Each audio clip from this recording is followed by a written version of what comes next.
time now to talk a little bit about BYU specialist positions. Now, these are not the sexy positions. We get that, but they are a critical component to success in football. And I think that there is one particular thing that I am just completely wary of. Maybe I shouldn't be as wary as I am, but it's BYU's kicking position. Now, in spring ball, they had 3 kickers in camp. They brought in Matthias Dunn as a preferred walk-on from Wasatch High School. Justen Smith was a holdover from last year. And then they brought in a transfer in Will Ferrin, excuse me. I want to say Walt for some reason, but Will Ferrin coming into the BYU football program. And I think all 3 of them had their moments in spring ball. I will say that, but they were too far and few between to make me think that there's much to really count on when it comes to the kicking position. Now, the coaching staff around BYU has to make their decision on where things stand, and that's going to be Kelly Papinga's job as a special teams coordinator to make sure that the kicking position is in the best spot it possibly can be.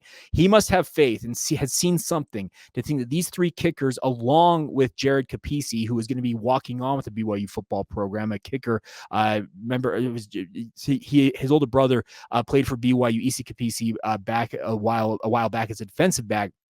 He's a kicker out of Hawaii who will be walking on at BYU, but the fact he's not on the roster right now indicates to me he will not be joining the program probably until the early stages of fall camp, if not the start of the school year, but TBD on that. I think that the 3 kickers that are currently in BYU's roster right now, that one of them is going to be your guy this year. Now, the thing I want to see with BYU's kickers in fall camp is I want to see them establish one guy, whether it's Matthias Dunn, whether it's Justen Smith, or whether it's Will Ferrin.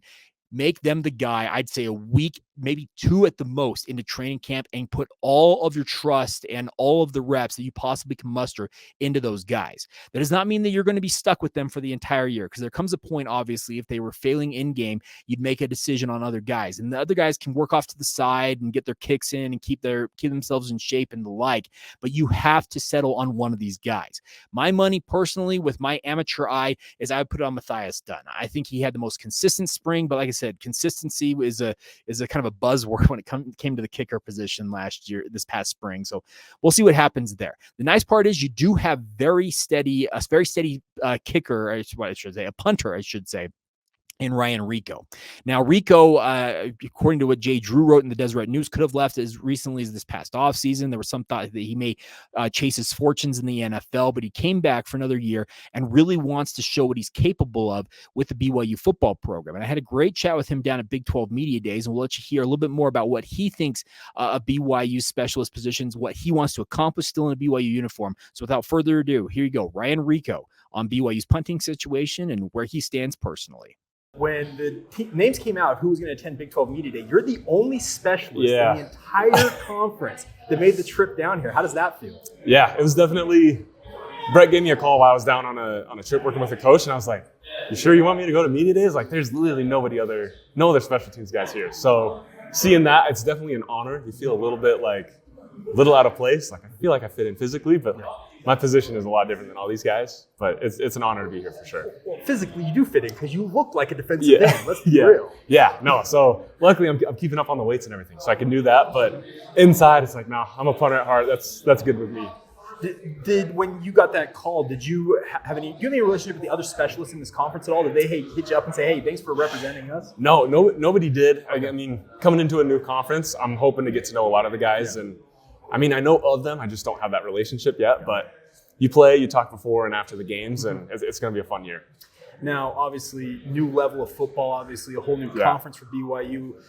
What's your excitement level about all this? Yeah, I couldn't be more excited. I mean, we've played some great teams in the past, but for it to be week in, week out, we're going up against the best of the best. I think it's going to make us up our level of play, and it's just going to be a big stage to prove our skill on. Now, we're talking here at Media Days. Does it feel like real that, hey, you're here and it's coming? Yeah, it's hard not to feel that. Like, we walk into the stadium and you're just like, they went all out for this. Like, this is a whole new level. We used to have our own Media Day, and like, I thought that was sweet. But you come in here and it's like, okay, like, we've arrived a little bit, and now it's like, okay, where do we go from here and how do we keep going? In terms of you guys operating as a program, as a Big 12 program, has it changed much, if anything? Oh, honestly, I don't know if facilities-wise or anything like that, it's like been a huge difference.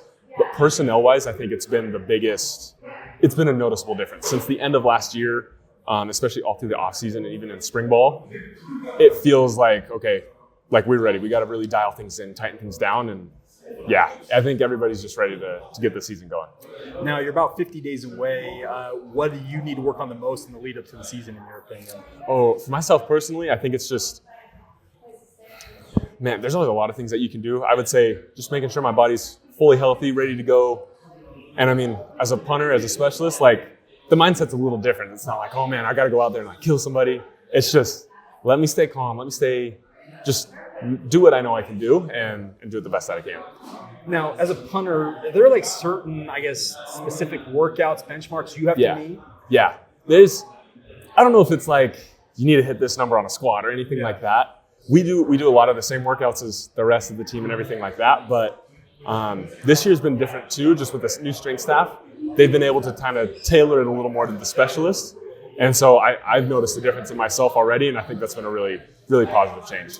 Now, obviously, Jake is done kicking at BYU. There's some new kickers in the mix here. Give me your assessment of the 3 guys contending for that job. Man, I think genuinely any one of those guys could come out and win the job. Okay. And I get that question a lot. Even like whether it's in media days or off the field, people are like, who's going to be the kicker?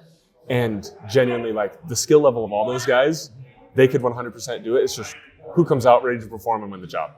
Now, when you guys leave here, what is the plan the rest of the month until elite training camp?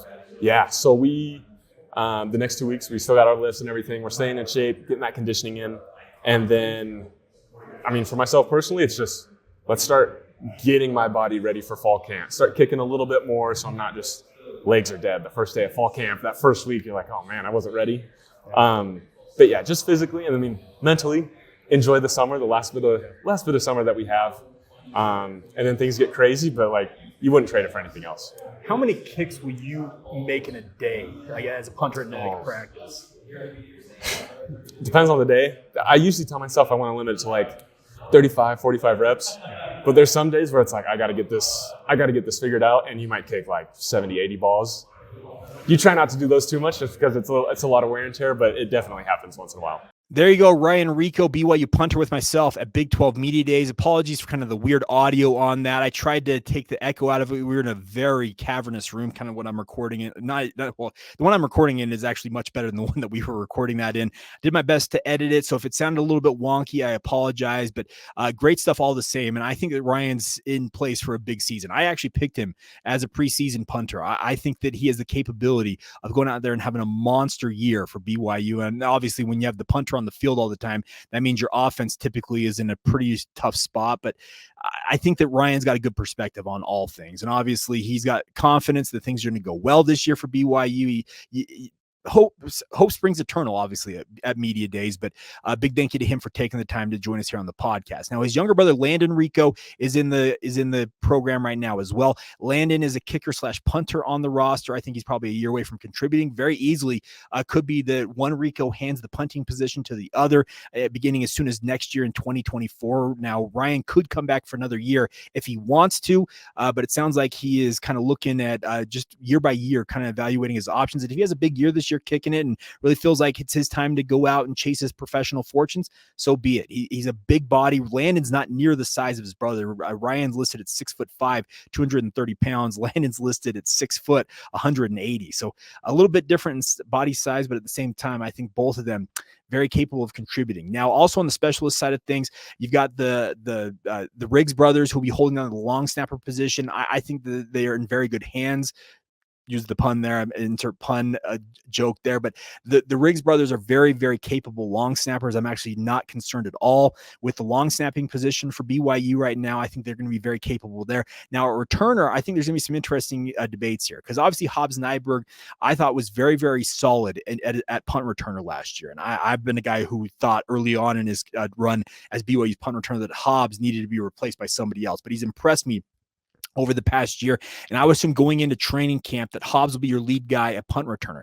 Now, with regards to kick return, I think it's going to be a different philosophy here, because Kelly Papinga approaches kickoff return different than Ed Lamb did at BYU. And I think that you'll be looking at guys potentially like a Parker Kingston and some of these other more speedy guys that can return kicks. Miles Davis could be in the mix. Guys who have got a really elite straight line speed could be more heavily utilized in BYU's new special teams alignment. And that's me kind of speculating on that and haven't had just some very minimal conversations on it, but I think that you're going to see the kick return strategy for BYU very different this year. Now, the rules in college football continue to adjust, and they want nothing more than to see more touchbacks. That's just kind of the way they've kind of built things out with regards to the rules on special teams. But going back to kind of the first thing I talked about, I've got one major question. A major hole for me is that kicking position. And there's major pressure on these guys. Trust me, kickers, they can lose you the game. They can win you the game.